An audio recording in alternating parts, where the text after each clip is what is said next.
Attention de son Excellence, Monsieur le Président de la République du Sénégal. Monsieur le Président, suite au réaménagement de la direction de l'Institut national d'éducation et de formation des jeunes aveugles, INEFJA, les signataires de ce présent mémorandum ont tenu une assemblée générale le 3 août 2020 au siège national du mouvement pour le progrès social des aveugles du Sénégal, sise au quartier Médina Fall, dans la commune de Thiès Nord, à l'effet d'examiner la situation du dit établissement. La rencontre a démarré à 15 h sous une forte mobilisation de toutes les parties qui gravitent autour de l'Institut, dont notamment le personnel enseignant, le personnel de service, le gouvernement scolaire, l'association des parents d'élèves, les associations d'aveugles et pour aveugles sur la propre initiative avec un seul objectif, la défense de l'intérêt fondamental de l'INEFJA. Considérant l'existence d'un climat sain, de confiance et d'affection illustré par une année sans perturbation, ce qui est une source de motivation et d'abnégation professionnelle durant cette période intérimaire.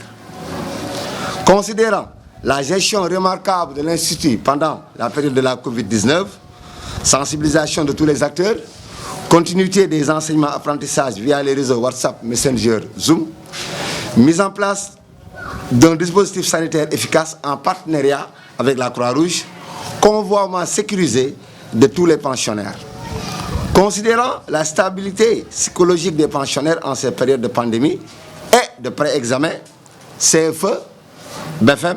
BAC et la formation professionnelle. Considérant l'engagement, le dévouement et le désir des enfants, principaux acteurs et concernés, d'apprendre et de faire de brillants résultats. Considérant les initiatives allant dans le sens de l'amélioration des conditions d'études, de vie des pensionnaires et des personnels, conformément aux instructions du président de la République lors d'un conseil des ministres, réhabilitation des locaux, amélioration du cadre de vie, gestion des enseignements et apprentissages. Considérant l'affluence des partenaires et des mécènes grâce à un carnet d'adresses bien maîtrisé. Considérant le style de management approuvé par toute la communauté éducative de l'INEFJA. Considérant l'installation d'une parfaite collaboration avec les organisations de personnes handicapées sur la base d'une large consultation mutuelle. Bref, il est constaté une nette amélioration du cadre de vie, des conditions de travail et l'existence d'un projet d'établissement intitulé INEFJA Vision. Pour les raisons précitées, l'Assemblée générale demande avec respect à son Excellence, Monsieur le Président de la République du Sénégal, le maintien à la tête de l'Institut de Mouché Ndiobo Dièye, inspecteur de l'enseignement moyen scolaire, section établissement vie scolaire, de classe exceptionnelle dont les compétences socio-professionnelles ont fini de pacifier l'espace scolaire de l'INEFJA. Ce mémorandum n'est pas établi pour défier le décret présidentiel nommant un nouveau directeur pour l'INEFJA à la date du 29 juillet 2020. Il a seulement pour objet le maintien d'un directeur dont le magistère a déjà fait de brillants résultats au grand bonheur des pensionnaires et à la grande satisfaction des parents, fait à Thiès le 3 août 2020. On signé ce mémorandum, MPSAS, Mouvement pour le progrès social des aveugles du Sénégal, SUTEF, Syndicat unique des travailleurs et enseignants pour la personne handicapée, ANESA, Association nationale des enseignants spécialisés pour aveugles, APE, Association des parents d'élèves, le regroupement du personnel de services de l'INEFJA et le gouvernement scolaire. waaw léegi jataay bi daal li ko waral mooy doo am xibaar ñun xamatuñu lu ñu tabaski parce que xibaar bi daal suñ ko bi la veille de la tabaski toog ba saa ñu jot benn décret ni on a nommé un remplaçant pour Dieye tax na xamatuñu lu ñu tabaski suñu doom yi tëb dal parce que monsieur Dieye esprit climat de confiance bi mu am indi woon au niveau de l'université dafa manqué woon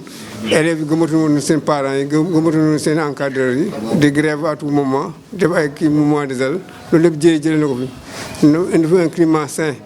rétablir la confiance entre les travailleurs et la direction les élèves et la direction les élèves et leurs parents ba élèves fi mu ne ko wax ne école moo dàqal kër ga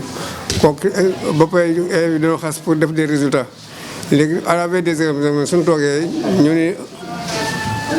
à la veille des examens ñu toog ni dañuy relever directeur boobu la ñun dañuy am tiitaange parce que dañuy tiit moom effet si résultat élèves booy yi par conséquent ku ñu maintenir suñu Dieye mi parce que li ma saf kooku macce ko xam Dieye mi daal jig nañu te baax na si école bi il fait des résultats te esprit climat de confiance bi kii daal suñu sañoon ñu bàyyi ñu ko ñu liggéey ñoom ba sa kanam waaw loolu daal mooy suñ si on peut dire doléance c'est pas pour contester l'autorité présidentielle mais xam na ni un fonctionnaire peut remplacer un autre mais donc su ko bàyyi woon daal on a peur des changements daal nañ bàyyi Dieye daal ñu continuer suñu compagnon ba sa kanam pour le bien-être de l'école. Moi je crois que nous prions pour que le président nous écoute et accède à notre demande qui est basée sur vraiment sa clémence républicaine. Donc nous n'avons rien contre celui qui a été affecté à l'INEFJA, mais seulement en matière d'enseignement spécial, la continuité est souhaitée, n'est-ce pas? Mais si à chaque fois on doit reprendre par exemple, ça ne va jamais évoluer dans ce sens. Encore, il faut penser à ces élèves qui, depuis des mois, sont en train de préparer leur examen de fin d'année dans de bonnes conditions affectives assurées par le directeur qui est sur place. Dès qu'ils ont appris que le directeur va partir, c'est vraiment une rupture affective qui peut impacter même sur les résultats des examens. Donc, nous demandons que le président de la République prenne une mesure pour surseoir l'ordre de service du nouveau directeur et permettre à celui qui est là-bas de continuer sa mission, les œuvres déjà commencées. Non, pas de plan d'action. Ça dit que nous la demande que nous avons faite, c'est ce qui apparaît dans le cadre du mémorandum que nous avons présenté. Nous avons fait le bilan d'étape du directeur qui est actuellement en fonction. Et nous avons montré que, par exemple, c'est un bilan qui a réussi et qu'on souhaiterait qu'il continue. C'est tout. Mais il n'y a pas de plan d'action.